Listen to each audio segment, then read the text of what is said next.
When it comes to abortion law and policy in this country, the script has flipped. The Dobbs decision from the United States Supreme Court overturned Roe v. Wade in June. And with that decision went decades of legal access to abortion care. The reversal has left some people uncertain about reproductive choices.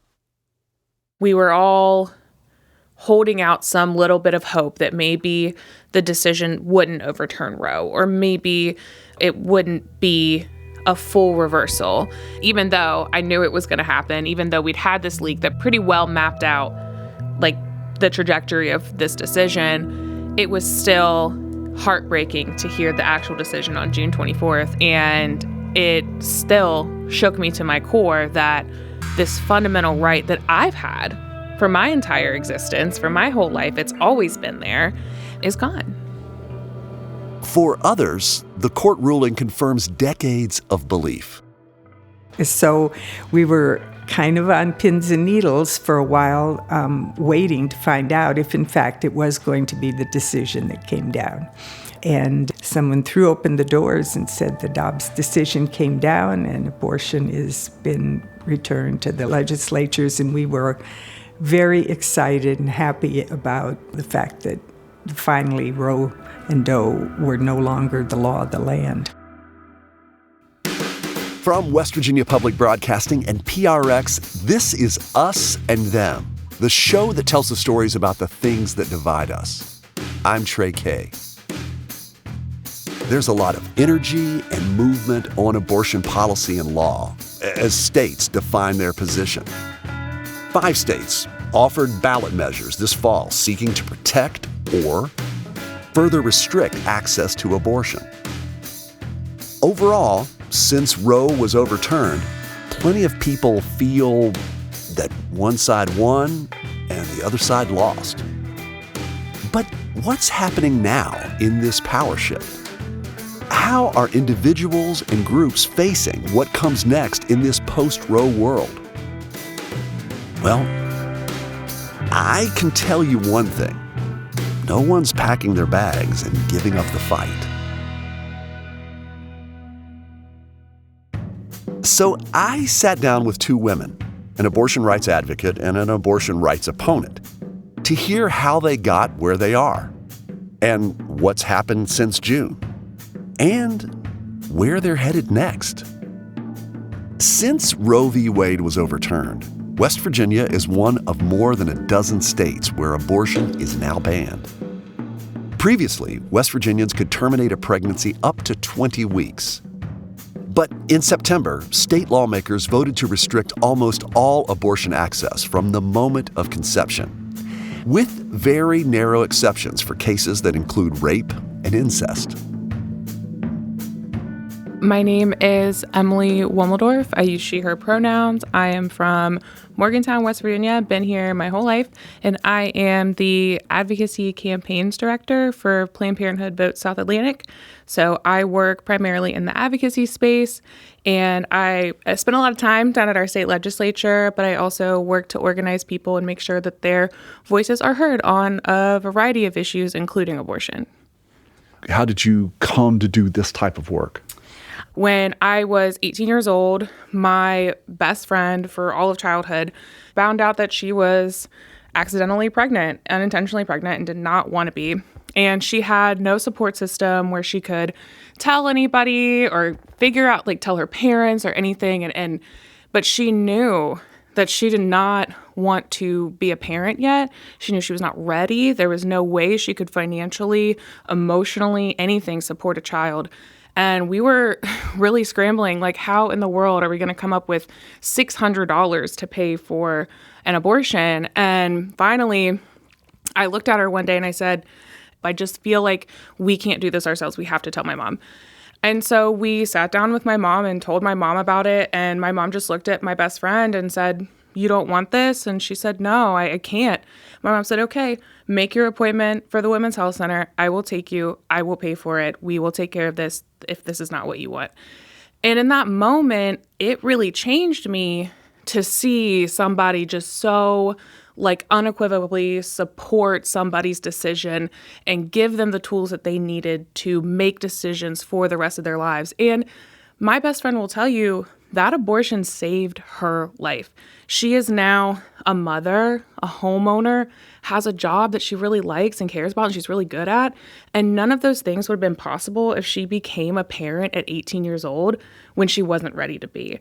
And I think seeing the impact of access to abortion and seeing the impact of supporting somebody's decision really influenced the trajectory of my life and gave me such a personal buy-in to this issue, and that I still so strongly believe in to this day.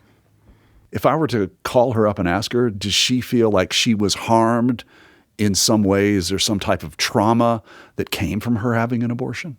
Absolutely not. She is the one who will say over and over and over again, her life would not be what it is if she hadn't had that abortion. It saved her life. I would say the only thing that harms people who get abortions, including my friend, is abortion stigma and anti-abortion extremists who enforce it, who say that this is shameful or that you are somehow lesser than for getting an abortion, or you are somehow morally wrong for getting an abortion, or that they say that the people who provide abortion care are somehow unethical in their practices. Abortion itself is a very normal medical procedure. It's a very safe medical procedure, and the real harm just comes from the stigma that people face for getting an abortion. You say that your friend, that her abortion saved her life. And in many ways, I just am not exactly sure what that means. And also, I'd like to know, did she have other options that were available to her then? Well, I would say first and foremost, when we're saying that abortion saves people's lives, it is really that simple, that not just in kind of a metaphorical sense of like, you know, it made my life better, it changed the trajectory of my life, but quite literally, like, pregnancy and childbirth are dangerous. And if we are denying people access to an option, access to choice, access to not carry a pregnancy should they not want to be pregnant or not want a child, then we are forcing them to give birth, which is a violation of international human rights. And I don't know that it really matters if there were other options or not, because her choice was that she did not want to be pregnant and she was not emotionally ready. She was not in a place in her life where she wanted to have a child. And so resources available or not, her choice was what was right for her, and it shouldn't matter beyond that. Wommeldorf started working with Planned Parenthood in 2017. She says at that point, the Supreme Court's constitutional right to legal abortion under Roe was fundamental in her life and work. She didn't expect that safeguard could be overturned in her lifetime. Like, even though our state legislature is so hostile to reproductive health care and so hostile to abortion, we did have these safeguards on federal protections. But I think as I did this work more, as things progressed during the Trump administration, it began to become more and more clear that there could be a reality that we would live in a post-Roe world. Were you surprised with the Supreme Court ruling that overturned Roe versus Wade? No. The writing was on the wall. And I think from the moment that Roe v. Wade was decided almost 50 years ago, the anti-abortion extremists have been making it their mission to chip away at bodily autonomy and reproductive freedom and do whatever possible to try to regain control back over people who want to have decision-making power in their lives. So they have been playing the long game on this. It's been happening for decades across our country. And like I said, it didn't happen overnight. And frankly, I don't think we're going to fix it overnight. Can you describe how it was that you heard about the Dobbs ruling? So it's kind of been this buildup for a couple years of like, this could happen. And I think maybe prior to the leak, we were all holding out some little bit of hope that maybe the decision wouldn't overturn Roe, or maybe, it wouldn't be a full reversal. And, any version of that decision was not going to be good. But yeah, once we got the leak, it was pretty apparent what the intention was of the Supreme Court. And for the next month and a half or so after that, it was really just preparing for the inevitable. Even though I knew it was going to happen, even though we'd had this leak that pretty well mapped out like the trajectory of this decision, it was still heartbreaking to hear the actual decision on June 24th. And oddly enough, I was at home alone watching it on my phone, and it still shook me to my core that this fundamental right that I've had for my entire existence, for my whole life, it's always been there, is gone.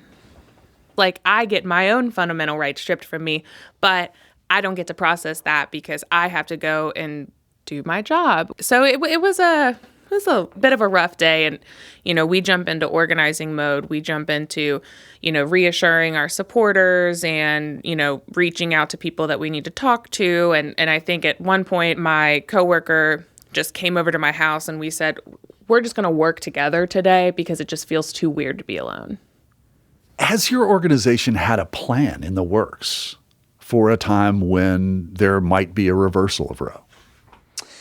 Yeah, I think that, once the writing was on the wall and once we started seeing these court cases, I think that we have been doing things in our power to prepare for this moment. But there's only so much as an organization that we can do. I can't tell the state legislature what to do. I can't control the decisions that they make. All that we can do is continue to fight, continue to advocate, and do everything in our power to make sure that our patients are protected and that people's voices are heard and that people are not kept out of the public participation process of this issue. Now that there has been a sea change, can you say more about what Planned Parenthood's plans are for the future? I would say the immediate plan for us and for anybody that cares about this issue should be making sure that we are electing champions of reproductive freedom. Because, what happened with the Supreme Court case wasn't that they just banned abortion entirely by overturning Roe. The right was returned to the states, and what that did was gave our state legislators immense power and control over the state of abortion in individual states.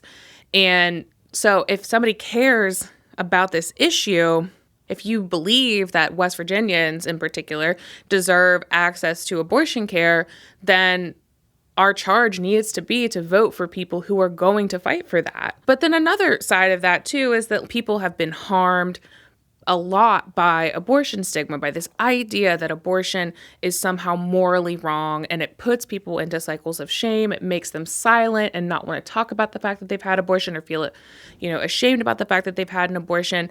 And we just need to push the narrative into a different direction and help folks understand that this is just a healthcare procedure that is very safe and very normal and very common. But if we talk about it in this kind of inflammatory rhetoric, then it's really hard to get past that. And so the idea that we put these kind of like moralistic concepts onto a healthcare procedure that we don't do with any other kind of healthcare procedure, I think is what contributes to this stigma and this cycle of shame. I don't know of another medical procedure where the potential of a human life is terminated. Okay, but I think the opinion about human life and when it starts is an opinion. And I think that these decisions need to be made between healthcare providers and patients based on that person's needs and not decided by a government official. Wommeldorf says state leaders and lawmakers are not as invested in the task of taking care of babies after they're born as much as they are in making sure they're born in the first place. She says there's been time to build and strengthen support services, but that hasn't happened. Well, look, so-called pro-life has always been a bit misleading because what they actually mean is they are anti-abortion. Their movement is against abortion.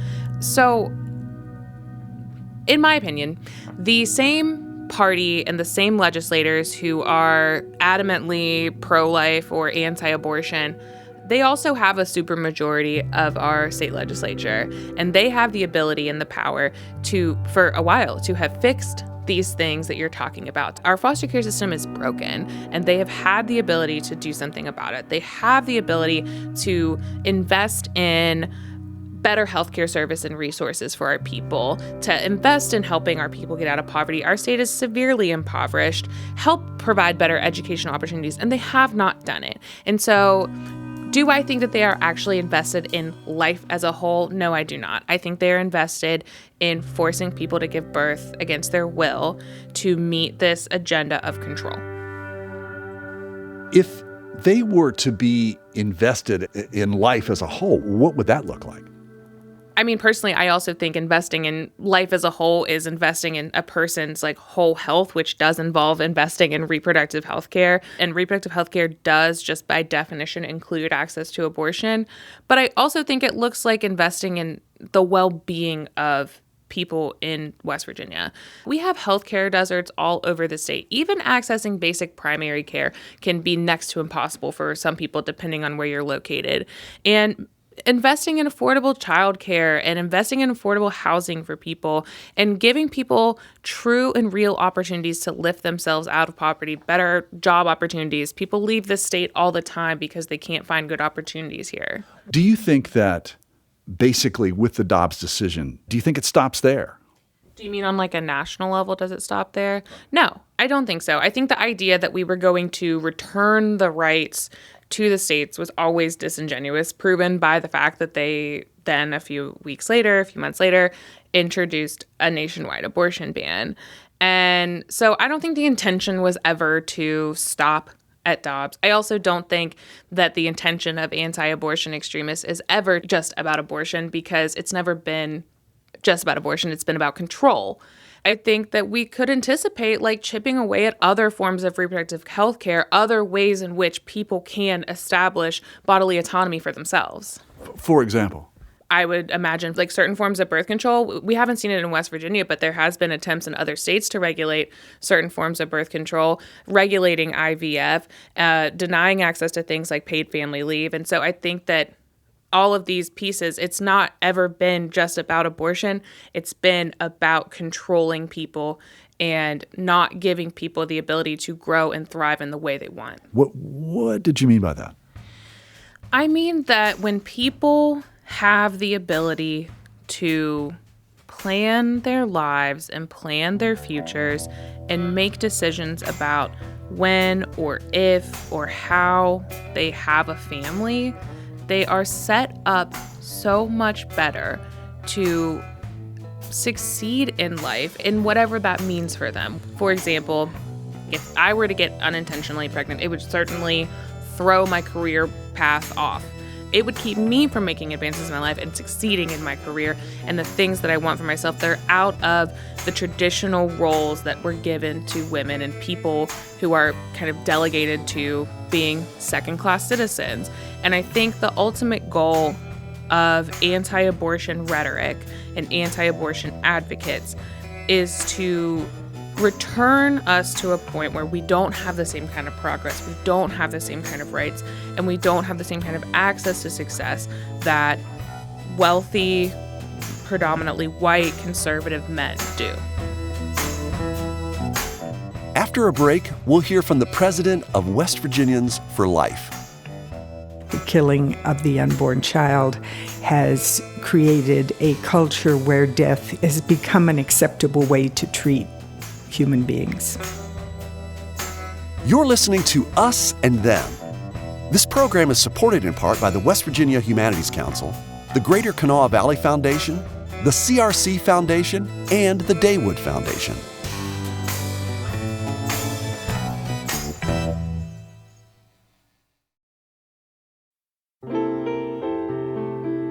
Music lifts us up and brings us together, even when we can't get together in person.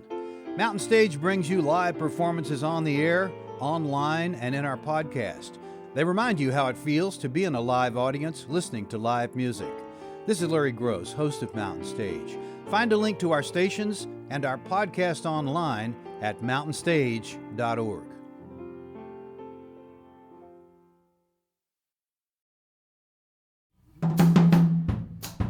Hey, it's Trey, and this is Us and Them from PRX and West Virginia Public Broadcasting. I'm checking in with advocates on both sides of the abortion divide to hear what it's been like since the United States Supreme Court overturned Roe versus Wade.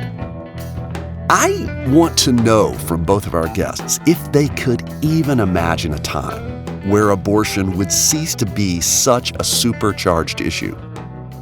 Here's the answers to that question. First, we wrap up with Planned Parenthood's Emily Wommeldorf. I would hope to see a time in which it is not so divisive, because I hope to see a time in which we view abortion as a medical and healthcare service and not as a moralistic issue that the politicization of it has made it be. It's less, I think, about trying to, see it from both sides of an issue, and really more about seeing it for what it actually is, which is a medical procedure. I'm Wanda Franz. I'm president of West Virginians for Life, and so we are working here to try to save lives here in West Virginia and protect our unborn children. I'm wondering if you can envision a time when this topic will cease to be so emotional, so contentious, and so divisive. Can I envision a time when it won't be emotional? I think it'll be that time when women have figured out that having abortion is what makes them emotional and what makes them fearful and guilt-ridden, so that it becomes an emotional issue. But until women are no longer having abortions, massively having abortions, it's going to continue to be emotional because they are emotional about it. That's fact. I'm a developmental psychologist, and so my first talk was on fetal development, and I gave that in 1970. The Roe decision hadn't come down yet, and so I was concerned about it because I knew that every life begins at conception in the womb, and that it just seemed to me that this was the wrong thing to do, to start killing people in the womb. Back in the 1970s, who were you then, and I guess how was it that you became aware of this as an issue and then became more concerned about it? Well, I had the experience of having had my first pregnancy, and my first pregnancy was unusual. It was in 1969, and that was long before the technology had improved and we had all of the important things that we have now that allow us to see the baby in the womb and, to find out if he's even there. But when I went into the doctor, I was discharging material from my womb, and the doctor felt that this was a very serious thing. And he informed me at that time that I had miscarried my pregnancy. And so I was shocked at how incredibly attached I already was to this unborn child that I didn't even know for sure was there. I felt as though I had lost a particular child, and blonde, blue-eyed, very smart young person. And I was just surprised at how much I felt I had suffered from having lost that pregnancy. Have you subsequently become a parent? Yes. I have had 3 children. And I think that experience taught me that abortion was not only going to be killing an unborn human being, but also was going to cause tremendous damage to women, and that women were going to be terribly affected by their abortions. Say more. How exactly do you feel that women are going to be damaged? Because I was damaged, because I was deeply affected by that loss. And indeed, any research that you look at today, there isn't a single woman that has an abortion that doesn't feel sad at having the abortion. When you say damage, if there were somebody who would come to you and say, actually, I don't feel like I've been damaged, and I would like to have this as an option, what would you say to them? Well, I would be very sad that they had made the choice to kill one of their own children, and I would feel that they probably hadn't had an opportunity to find out what the long-term effects of their decision would be. Over the course of a lifetime, you have to be prepared to explain to every member of your family why you decide to kill this baby and not have this child be part of your family. So that's one issue that many women, when they have abortions, don't think about what it means to the other members of their family that this child won't be in the family. And so I think that the fact that we've had 50 years of abortion on demand, the killing of the unborn child, has created a culture where death has become an acceptable way to treat human beings.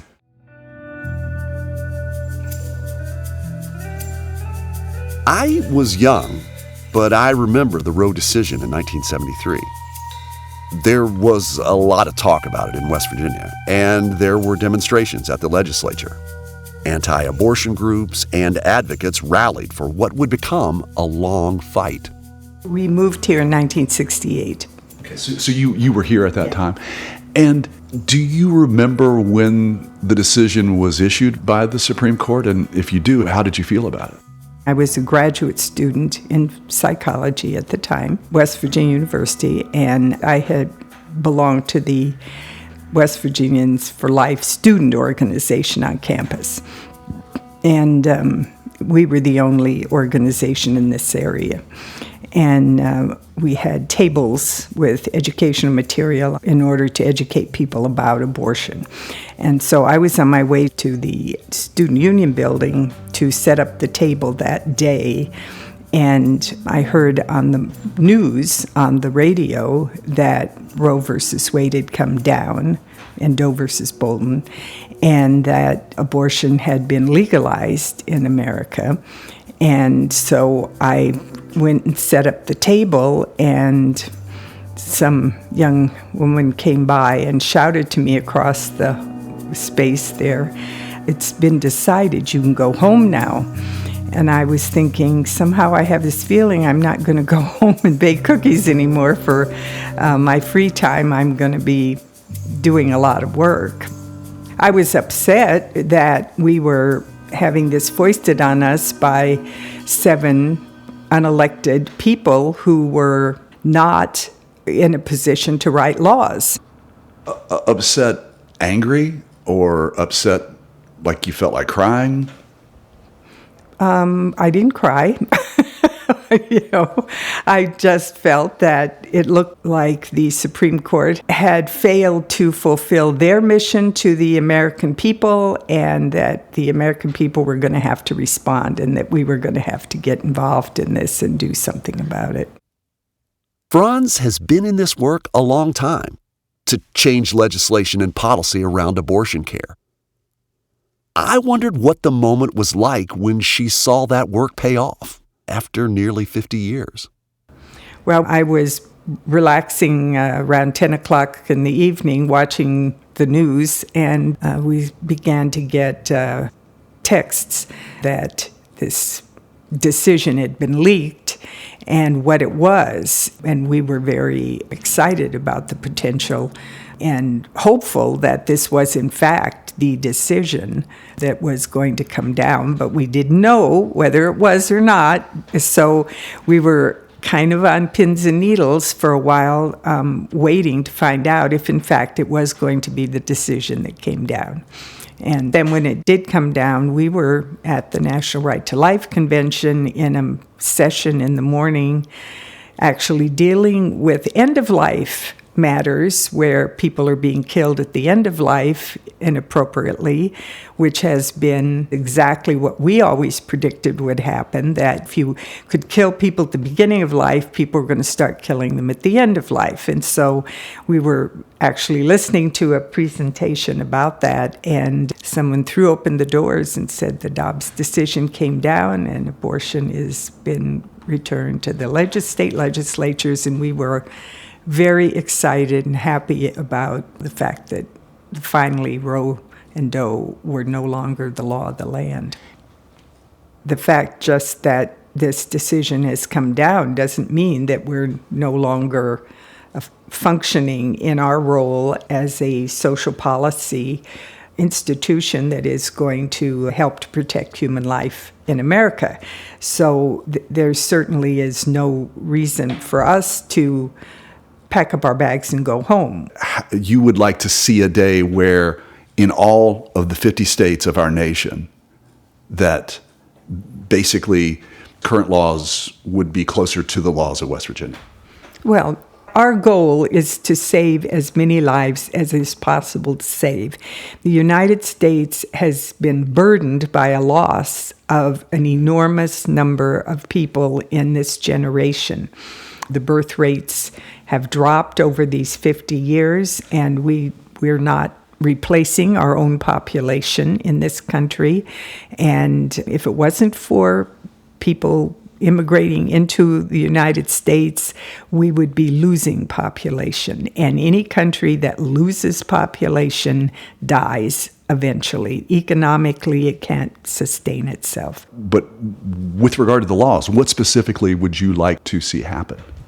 Well, I think that it's important to go back to respecting every human life, and to do that means respecting life from its beginning. And so my preference in the way the law should be written is that the laws should protect human life from the moment of conception, and that those are individual human lives. We all know scientifically the genetics are all there. Everything is in place for this human being to grow and develop. And so my preference would be that we protect all human life from the moment that it exists, not from some ill-defined point at which somebody decides maybe we should start protecting it. Because you can't, and historically we know this, you cannot kill a subset of the human population without it becoming endemic in your system. You can't begin to kill one group of people without it spreading to other groups of people.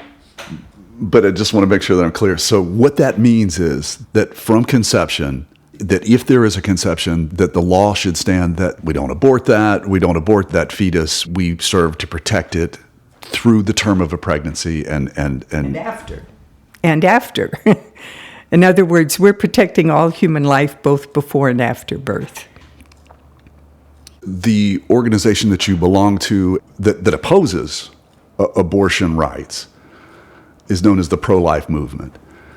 It is the pro-life movement. Okay, it's known as the pro-life movement, but it is a movement that supports life. And is it pro-life or pro-birth? It's pro-life. And it's pro-life from conception onward. But what about people who are born into challenging situations? Is the pro-life movement going to support them, and how? How are they going to do that? Well, the pro-life movement has been supporting them. We just haven't gotten any publicity on it. The media doesn't pay any attention to those people that are out there working and have been there for 50 years with social programs that provide for the mothers when they are in a challenging situation and want to keep their babies.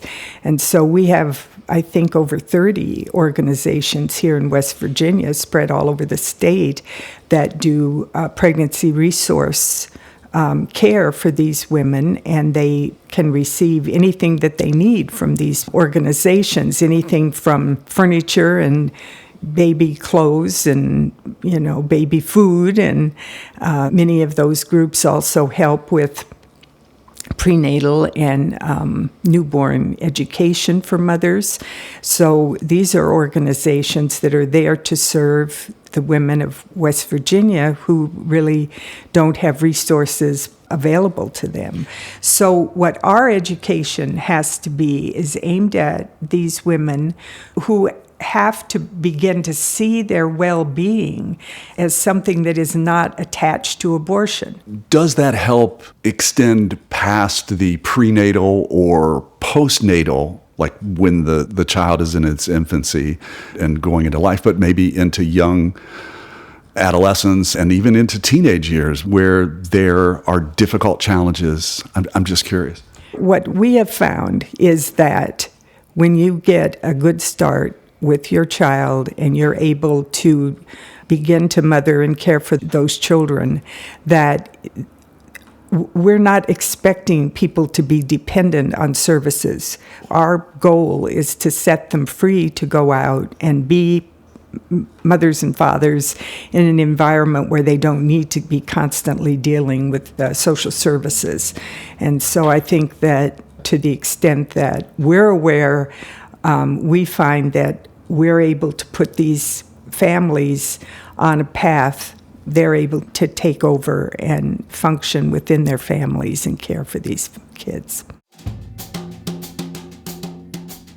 Right now, West Virginia's abortion law means many women need to leave the state to access abortion care. Some possibly even when it's a medical necessity. Many states continue to revise their abortion laws, including measures at the ballot box. In Texas, the law allows legal action against anyone aiding in an abortion. However, Governor Greg Abbott acknowledges they'll need to clarify protections for pregnant people in the next legislative session.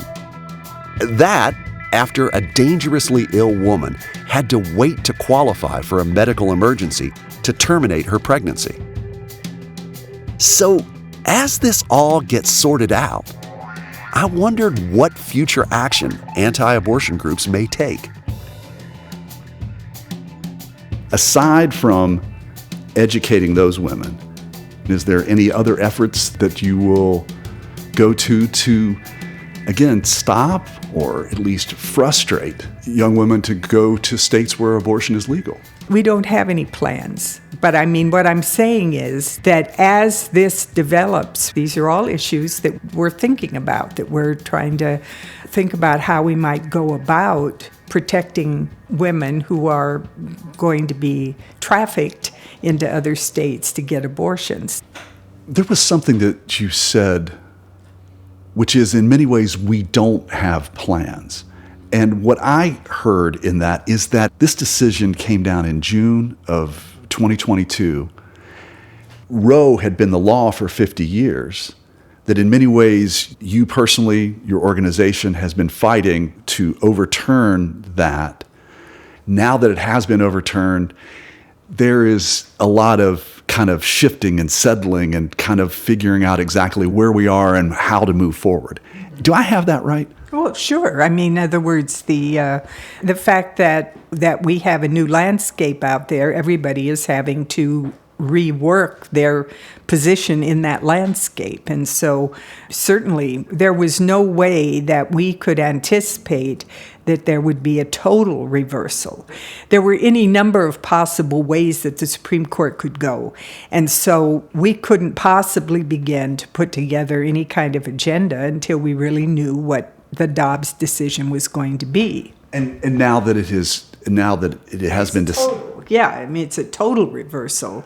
We've been presented with a landscape that is a complete reversal of where we were before. I guess that I'm kind of thinking about it is that you have to use muscles that you haven't used before, and you can't. No, I don't think so at all, because the pro-life movement has always been we've always been for wanting to fund these pregnancy resource centers. That's always been something that has been an intention of ours, but we haven't been able to get the kind of resources behind it and the legislative support to do that in a way that we would like to see it done. So this was like on your 5-year plan or your 10-year plan, and that 50-year plan. And so when this came down, it's not as though you were without a plan or something like that. You've actually said, okay, well, now we kind of understand this. This is our next move. Exactly. I mean, now we have a situation where we can go to the legislators and say, look, now that Roe's been reversed, we need to up our game and try to get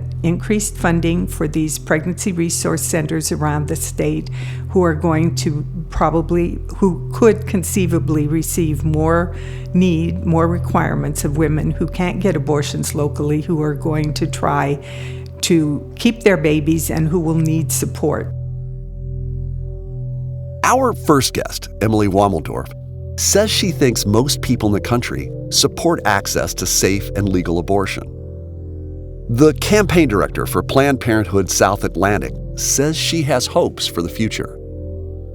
I think day after the election, I will hopefully feel as if we have made progress towards pushing back on this decades-long fight that the anti-abortion movement has put up. We're going to have to put up a pretty long fight too. But I'm hoping that I will wake up and feel like we've made our first real stride in that fight to push back in a post-Roe world. The mission of this show is driven by the hope that we can talk about the things we disagree on. And I can't think of a topic that people are more in angry disagreement than abortion. What worries me is that polarization over emotionally divisive topics makes some of us paint people we disagree with as caricatures, less than human idiots. In fact, now some people no longer see silly caricatures on the other side of an issue. They see evil. That scares me. In some ways, I don't even care if someone's perspective is factually wrong or right, because that's what they believe. And that's where we need to start a conversation. Our job is to figure out how we're going to get to some place where we can have some type of common understanding. I don't believe we're going to vote anyone off the island. It's just not going to happen. I'll leave you with this. Breathe and listen. This is about the long game. And winning isn't going to look like everyone coming to the same conclusion. I think winning is learning to live together in whatever evolution of our country we're currently in. You've been listening to Us and Them. Our team for this show was me, Trey Kay, Tasha A.F. Lemley, Matthew Hancock, and Kate Smith. Special thanks to Karen Cross of National Right to Life and Kaylin Barker of the Women's Health Center of West Virginia. Michael Lipton, Tristan Lozow, and Ahmad Solomon wrote and performed the Us and Them show music. Mark Lerner designed our logo. The marvelous people at PRX and West Virginia Public Broadcasting make Us and Them possible. So do grants from the Corporation for Public Broadcasting, the West Virginia Humanities Council, the Greater Kanawha Valley Foundation, the CRC Foundation, and the Daywood Foundation. Hey, we'd love to hear your thoughts about this episode. Would you share them with us on our Facebook page or on Twitter at @UsThemPodcast? Us and Them was originally developed with the assistance from the mentorship program at AIR, the Association of Independents in Radio. We'll see you next time on Us and Them.